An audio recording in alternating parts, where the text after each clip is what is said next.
56,000 বর্গ মাইলের এই বাংলাদেশ, যেই দেশের 3 দিকে ভারত,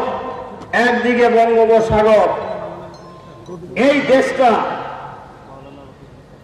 প্রতিবেশী রাষ্ট্র ভারত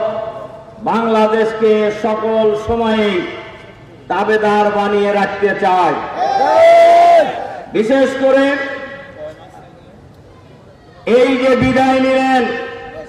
কয়েকদিন আগে ফ্যাসিবাদী ভারতের সেবাদাস, ভারতের তাবেদার,